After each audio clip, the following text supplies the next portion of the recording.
22 ਜੂਨ ਦੀ ਰਾਤ ਨੂੰ ਇੱਕ ਇਨਸੀਡੈਂਟ ਹੋਇਆ ਸੀ ਬਠਿੰਡਾ ਦੇ ਵਿਸ਼ਾਲ ਨਗਰ ਦੇ ਵਿੱਚ, ਜਿੱਥੇ ਕੁਝ ਅਣਪਛਾਤੇ ਵਿਅਕਤੀਆਂ ਨੇ ਇੱਕ ਡਾਕਟਰ ਤਰਸੇਮ ਗਰਗ ਦੀ ਕਲੀਨਿਕ ਤੇ ਇੱਕ ਪੈਟਰੋਲ ਪੰਪ ਸੁੱਟਿਆ ਸੀ। ਉਸ ਦੇ ਤਹਿਤ ਹੀ ਪੀਐਸ ਕੋਤਵਾਲੀ ਦੇ ਵਿੱਚ ਇੱਕ FIR ਨੰਬਰ 120 ਦਰਜ ਰਜਿਸਟਰ ਹੋਈ ਸੀ ਅੰਡਰ ਸੈਕਸ਼ਨ 109 BNS, ਜਿਹਦੇ ਵਿੱਚ ਬਾਅਦ ਚੋਂ 113 BNS ਦਾ ਵਾਧਾ ਕਰ ਦਿੱਤਾ ਗਿਆ ਸੀ। ਪਿਛਲੀ ਪ੍ਰੈਸ ਕਾਨਫਰੰਸ ਦੇ ਵਿੱਚ ਮਾਨਯੋਗ DIG ਸਰ ਤੇ SSP ਮੈਮ ਨੇ ਬਰੀਫ ਕੀਤਾ ਸੀਗਾ ਕਿ ਇਸ ਵਾਰਦਾਤ ਨੂੰ ਅੰਜਾਮ ਦੇਣ ਵਾਲੇ ਦੋ ਦੋਸ਼ੀ ਨਕੁਲ ਕੁਮਾਰ ਤੇ ਗੁਰਵਿੰਦਰ ਸਿੰਘ ਖੁਈਆ ਸਰਵਰ ਦੇ ਰਹਿਣ ਵਾਲੇ ਅਰੈਸਟ ਕਰ ਲਏ ਗਏ ਸੀ। ਕੱਲ ਬਠਿੰਡਾ ਪੁਲਿਸ ਨੇ ਤੀਜਾ ਦੋਸ਼ੀ ਰਹਿ ਗਿਆ ਸੀ ਸੰਦੀਪ ਸਿੰਘ, ਇਹ ਵੀ ਅਰੈਸਟ ਕਰ ਲਿਆ ਹੈ ਤੇ ਇਹ ਦੋਸ਼ੀ ਵੀ ਉਸ ਦਿਨ ਮੌਕਾ ਵਾਰਦਾਤ ਤੇ ਪ੍ਰੈਜ਼ੈਂਟ ਸੀ। ਮੈਡਮ ਮਾਸਟਰਮਾਈਂਡ ਆਈ ਸੀਗਾ ਇਸ ਵਾਰਦਾਤ ਦਾ ਜੀ, ਇਹ ਜਿਹੜਾ ਸੰਦੀਪ ਸਿੰਘ ਸੀਗਾ ਮਾਸਟਰਮਾਈਂਡ ਤਾਂ ਨਹੀਂ ਸੀ, ਬਟ ਇਹਨੇ ਬਾਕੀ ਦੋਨਾਂ ਦੋਸ਼ੀਆਂ ਨੂੰ ਲਾਲਚ ਦੇ ਕੇ ਕੰਮ ਕਰਵਾਇਆ ਸੀ। ਮਾਸਟਰਮਾਈਂਡ ਇਹ ਬਠਿੰਡਾ ਤੋਂ ਹੀ ਕੀਤਾ ਜੀ। ਪੋਸੀਬਲ ਹੈ ਕਿ ਬੰਦਾ ਇੱਡੀ ਵੱਡੀ ਕ੍ਰਾਈਮ ਦੀ ਵਾਰਦਾਤ ਨੂੰ ਅੰਜਾਮ ਦੇ ਕੇ ਬਠਿੰਡਾ 'ਚ ਘੁੰਮੇ? ਨਹੀਂ, ਇਹਦੇ ਵਿੱਚ ਕੋਈ ਇੰਪੋਸੀਬਿਲਿਟੀ ਵੀ ਨਹੀਂ ਹੈ। ਉਹ ਬਿਲਕੁਲ ਆ ਸਕਦਾ ਕਿ ਉਹ ਬਲਕਿ ਜਿੱਥੋਂ ਰਹਿਣ ਵਾਲੇ ਉੱਥੋਂ ਭੱਜੂਗਾ, ਉਹ ਬਠਿੰਡਾ 'ਚ ਤਾਂ ਰਹਿ ਹੀ ਸਕਦਾ ਉਹ। ਬਿਲਕੁਲ ਬਿਲਕੁਲ।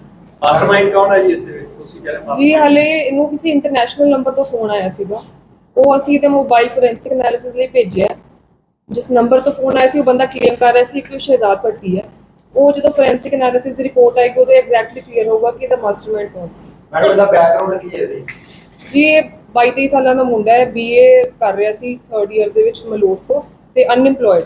ਇਹਨੇ ਕਿਉਂ ਕਰਵਾਇਆ? ਕੌਣ ਦੇ ਵਿਅਕਤੀਆਂ ਨੇ ਬਾਤ ਕਰਵਾਈ ਕਿਉਂ ਕਰ? ਤੇ ਹੁਣ ਤੱਕ ਤਾਂ ਜਿੰਨਾ ਪਤਾ ਲੱਗਿਆ ਉਹੀ ਸੀ ਕਿ ਫਾਈਨੈਂਸ਼ੀਅਲ ਐਂਗਲ ਇਨਵੋਲਡ ਹੈ। ਲਾਲਚ ਦੇ ਕੇ ਇਹਨੂੰ ਜਿਸ ਨੰਬਰ ਤੋਂ ਫੋਨ ਆਇਆ ਸੀ ਉਹਨਾਂ ਨੇ ਇਹਨੂੰ 10 ਲੱਖ ਦਾ ਲਾਲਚ ਦਿੱਤਾ ਸੀ ਕਿ ਇਹ ਇਨਸੀਡੈਂਟ ਕਰਤਾ ਤੈਨੂੰ 10 ਲੱਖ ਦੇਵਾਂਗੇ। ਉਹਦੇ ਵਿੱਚ ਇਹਨੂੰ ਇਹ ਫੋਨ ਤੇ 5000 ਟ੍ਰਾਂਜੈਕਸ਼ਨ ਵੀ ਹੋਈ ਹੈ ਤੇ ਹਾਲੇ ਤੱਕ ਜਿਹੜਾ ਹੈ ਉਹ ਤਾਂ ਇਹੀ ਲੱਗਦਾ ਕਿ ਫਾਈਨੈਂਸ਼ੀਅਲ ਰੀਜ਼ਨ ਕਰਕੇ ਹੀ ਉਹਨੇ ਵਾਰਦਾਤ ਨੂੰ ਅੰਜਾਮ ਦਿੱਤਾ। आपस में टच की है, आपस टच की है। ਕੌਣ ਜੀ? ਸੰਪਰਕ ਕੀ ਮੈਂ ਜਦੋਂ ਉਹ ਜੀ ਉਹਨੂੰ ਫੋਨ ਹੀ ਆਇਆ ਸੀ ਕਿਸੇ ਇੰਟਰਨੈਸ਼ਨਲ ਨੰਬਰ ਤੋਂ। ਜਦੋਂ ਉਹਨੇ ਰਿਸਪੌਂਡ ਕੀਤਾ ਤਾਂ ਉਹਨਾਂ ਨੇ ਇਹਨੂੰ ਪੈਸੇ ਦਾ ਲਾਲਚ ਦਿੱਤਾ ਤੇ ਉਹ ਮੰਨ ਗਿਆ ਕੰਮ ਕਰਨ। ਇਹ ਮੈਡਮ ਪਹਿਲਾਂ ਤੋਂ ਪਤਾ ਹੈ? ਨਹੀਂ, ਪਹਿਲਾਂ ਇਹਦਾ ਕੋਈ ਕ੍ਰਿਮੀਨਲ ਜਿਹੜੇ ਬੈਕਗ੍ਰਾਉਂਡ ਪਹਿਲਾਂ ਦੋ ਜਿਹੜੇ ਫੜੇ ਜੀ। ਉਹਨਾਂ ਨੂੰ ਇਹਨੇ ਪੈਸੇ ਦਿੱਤੇ ਸੀ ਜਾਂ ਨਹੀਂ, ਹਲੇ ਕਿ ਦੇਣੇ ਸੀ? 500 ਰੁਪਏ ਦਿੱਤਾ ਸੀ, ਹੋਰ ਦੇਣੇ ਸੀ। ਕਿੰਨੇ ਚ ਹੋਈ ਸੀ ਕੁੱਲ ਗੱਲ ਹੈ? ਇਹ ਨਹੀਂ ਪਤਾ ਜੀ, ਹਲੇ ਅਸੀਂ ਕੱਲ ਹੀ ਦੇ ਹਲੇ ਨਹੀਂ, ਹਲੇ ਕਰਨੀ ਹੈ ਕੁਝ ਰਿਮਾਂਡ ਲੈ ਕੇ। ਪਿਛਲੇ ਪ੍ਰੈਸ ਨੋਟ ਤੇ 3000 ਰੁਪਏ ਦੀ ਗੱਲ ਲਿਖੀ ਹੋਈ ਸੀ। ਪੈਸੇ ਦੇਣੇ ਹੈ ਜੀ, 500 ਦੇਤਾ ਸੀਗਾ, ਬਾਕੀ ਦੇਣੇ ਸੀ। ਹਾਂਜੀ, ਇਹ ਕਾਰਨ ਕੀ ਜਿੱਤੋਂ ਤਲਬ ਕੀ ਕਰਦਾ? ਦੇਖੋ ਜੋ ਇਹਨੇ ਜਿਹੜਾ ਸੰਦੀਪ ਸਿੰਘ ਜਿਹੜਾ ਦੋਸ਼ੀ ਫੜਿਆ ਇਹਨੇ ਤਾਂ ਪੈਸੇ ਤੇ ਲਾਲਚ ਨਾਲ ਹੀ ਕੀਤਾ ਸੀ। ਹੁਣ ਜਿਹੜੇ ਹੈਂਡਲਰਸ ਹੈ ਜਿਨ੍ਹਾਂ ਨੇ ਇਹ ਤੋਂ ਕਰਾਇਆ ਉਹਨਾਂ ਨੇ ਤਾਂ ਆਬਵੀਅਸਲੀ ਮਾਹੌਲ ਖਰਾਬ ਕਰਨ ਵਾਸਤੇ, ਦਹਿਸ਼ਤ ਵਾਸਤੇ ਹੀ ਕਰਾਇਆ ਹੋਣਾ। ਇਹੀ ਰੀਜ਼ਨ ਹੋ ਸਕਦਾ। ਨਹੀਂ, ਐਡਿਕਟ ਨਹੀਂ ਹੈ। बेटे पढ़े लिखे कितने हैं? ਜੀ BA ਜਿਹੜਾ ਤੀਜਾ ਮੁੰਡਾ ਫੜਿਆ ਉਹ ਤਾਂ BA ਕਰ ਰਿਹਾ। ਜਿਹੜੀ ਪੇਮੈਂਟ 500 रुपए नहीं 500 रुपए जगह देता है 500 रुपए चेक भी मान के ਦੇਖੋ ਇਨੀਸ਼ੀਅਲ ਜਿਹੜੀ ਪੇਮੈਂਟ ਦੀ ਅਮਾਉਂਟ ਫਿਕਸ ਹੋਈ ਸੀ ਉਹ 10 ਲੱਖ ਹੋਈ ਸੀ। ਇਹਨਾਂ ਨੂੰ ਇਹ ਵਾਅਦਾ ਕੀਤਾ ਸੀਗਾ ਕਿ ਤੁਹਾਨੂੰ ਅਸੀਂ ਭੇਜ ਦਾਂਗੇ ਤੇ ਇਨੀਸ਼ੀਅਲ ਅਮਾਉਂਟ 500 ਦਿੱਤੀ, ਉਸ ਤੋਂ ਬਾਅਦ ਹੋਰ ਅਮਾਉਂਟ ਦੇਣੀ ਹੋਣੀ, ਉਸ ਤੋਂ ਪਹਿਲਾਂ ਹੀ ਫੜੇ ਗਏ। 500 ਤੋਂ 10 ਲੱਖ ਦਾ ਫਰਕ ਹੀ ਹੋ ਗਿਆ ਜੀ। ਦੇਖੋ ਹੁਣ ਮੈਂ ਤਾਂ ਤੁਹਾਡੇ ਮੇਰੇ ਸਾਹਮਣੇ ਜੋ ਗੱਲ ਆਈ ਉਹੀ ਫੋਨ ਕਰਦੀ। ਹਾਂਜੀ, 5000 ਆਇਆ ਸੀ ਜਿਹੜਾ ਗੂਗਲ ਉਹਨਾਂ ਨੂੰ ਤੇ। ਮੁੰਡਿਆਂ ਨੂੰ 500 ਹਾਂਜੀ, वो हो गया नहीं आइडेंटिफाई वो केड़े पोस्ट तो कितों आया 500 रुपए? ਨਹੀਂ ਉਹ ਕਰਨਾ ਹੈ ਜੀ। ਹਲੇ ਫੋਨਸ ਭੇਜੇ ਹੋਏ ਫੋਰੈਂਸਿਕ ਐਨਾਲਿਸਿਸ ਲਈ, ਡਿਲੀਟ ਕਰ ਦਿੰਦਾ ਹਰ ਕੋਈ ਆਪਣਾ ਰਿਕਾਰਡ। ਉਹ ਜਦੋਂ ਆਊਗੀ ਫੋਰੈਂਸਿਕ ਦੀ ਰਿਪੋਰਟ ਉਦੋਂ ਕਲੈਰੀਫਾਈ ਹੋ ਜਾਏਗਾ। ਮੈਨੂੰ ਲੱਗਦਾ ਇਸ ਕੇਸ 'ਚ ਕੋਈ ਵੱਡੇ ਖੁਲਾਸੇ ਹੋਣ ਦੀ ਸੰਭਾਵਨਾ ਹੈ।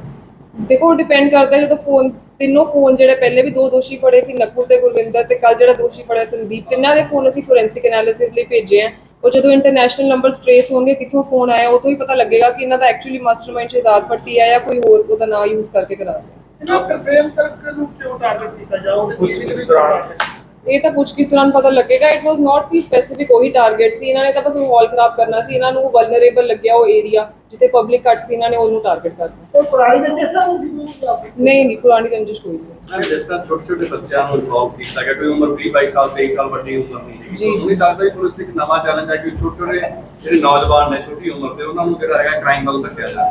ਆਈ ਥਿੰਕ ਇਹ ਸਿਰਫ ਪੁਲਿਸ ਲਈ ਨਹੀਂ, as a society as a whole ਸਾਰਿਆਂ ਲਈ ਇਹ ਚੈਲੰਜ ਹੈ ਕਿ ਜਿਹੜੇ ਅਨਇੰਪਲੋਇਡ ਯੂਥ ਹੈ ਉਹਨਾਂ ਨੂੰ ਹੀ ਇਹਦੇ ਵਿੱਚ ਪੈਸੇ ਦਾ ਲਾਲਚ ਦੇ ਕੇ ਲਿੱਤਾ ਜਾ ਰਿਹਾ। ਪੁਲਿਸ ਲਈ ਤਾਂ ਚੈਲੰਜ ਹੈ ਇਹ, ਬਟ ਮੀਡੀਆ ਲਈ ਹਰ ਕਿਸੇ ਲਈ ਇਹ ਚੈਲੰਜ ਹੈ ਕਿਉਂਕਿ ਇਹੀ ਜੇ ਇੰਪਲੋਇਡ ਹੋਣ ਤਾਂ ਆਬਵੀਅਸਲੀ ਇਸ ਕੰਮ ਵੱਲ ਨਾ ਜਾਣ। ਕਿਵੇਂ ਲੱਗਦਾ ਦੇ ਪਿੱਛੇ ਜ਼ਿੰਮੇਵਾਰ ਕੌਣ ਹੈ? ਸਮਾਜ ਹੈ, ਪੁਲਿਸ ਹੈ? ਸਮਾਜ ਹੀ ਹੈ, ਬਿਲਕੁਲ ਜੀ। ਪੁਲਿਸ ਵੀ ਸਮਾਜ ਦਾ ਹੀ ਪਾਰਟ ਹੈ। Police is also institution of society ਤੇ ਸੋਸਾਇਟੀ ਐਜ਼ ਅ ਹੋਲ ਦਾ ਹੀ ਰਿਸਪੌਂਸਿਬਿਲਿਟੀ ਹੈ। ਮੈਮ ਜਿਹੜੇ ਪਹਿਲਾਂ ਦੋ ਵਿਅਕਤੀ ਬਠਿੰਡਾ ਪੁਲਿਸ ਵੱਲੋਂ ਜਿਹੜੇ ਕਾਬੂ ਕੀਤੇ ਗਏ ਆ ਉਹਨਾਂ ਨੇ ਕੋਈ ਜਾਣਕਾਰੀ ਦਿੱਤੀ? ਉਹਨਾਂ ਨੇ ਤਾਂ ਇਹੀ ਕਿਹਾ ਸੀ ਜੀ ਕਿ ਸਾਨੂੰ ਪੈਸੇ ਦੇ ਲਾਲਚ ਦੇ ਕੇ, ਸਾਡੇ ਤਿੰਨੋਂ ਦੋਸਤ ਹੀ ਹੈ, ਸੰਦੀਪ, ਨਕੁਲ ਤੇ ਗੁਰਵਿੰਦਰ। ਉਹਨਾਂ ਨੇ ਪੈਸੇ ਦੇ ਲਾਲਚ ਵਿੱਚ ਹੀ ਕੀਤਾ ਹੈ, ਉਹਨਾਂ ਦੇ ਹੋਰ ਕੋਈ ਇਹਦੇ ਵਿੱਚ ਵੰਸ਼ਣ ਨਹੀਂ ਜੀ। ਇੱਕ ਵੀਡੀਓ ਦੀ ਚਰਚਾ ਸੀ ਜਿਹੜੀ ਬਣਾ ਕੇ ਭੇਜੀ ਗਈ ਹੈ ਜੀ ਉਹ ਦੋਸ਼ੀ ਇਹਨੇ ਹੀ ਬਣਾਈ ਸੀ, ਸੰਦੀਪ ਨੇ ਰਿਕਾਰਡ ਕੀਤੀ। ਕਿਸ ਨੂੰ ਭੇਜੀ ਗਈ, ਕਿਹੜੇ ਕੁਝ ਹੈ ਉਹ ਜਿਸ ਇੰਟਰਨੈਸ਼ਨਲ ਨੰਬਰ ਤੋਂ ਇਹਨੂੰ ਫੋਨ ਆਇਆ ਸੀ ਉਸੇ ਨੰਬਰ ਤੇ ਇਹਨੇ ਸੈਂਡ ਕੀਤਾ। ਕਿੱਥੋਂ ਦਾ ਰਹਿਣ ਵਾਲਾ ਹੈ?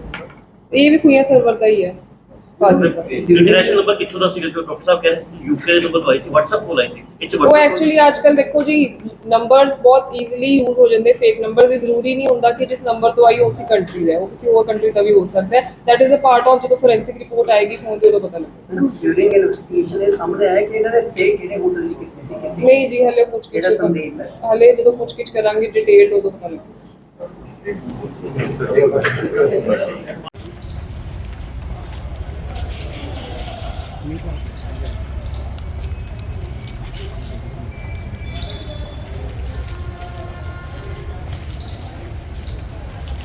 ਚਲੋ ਜੀ।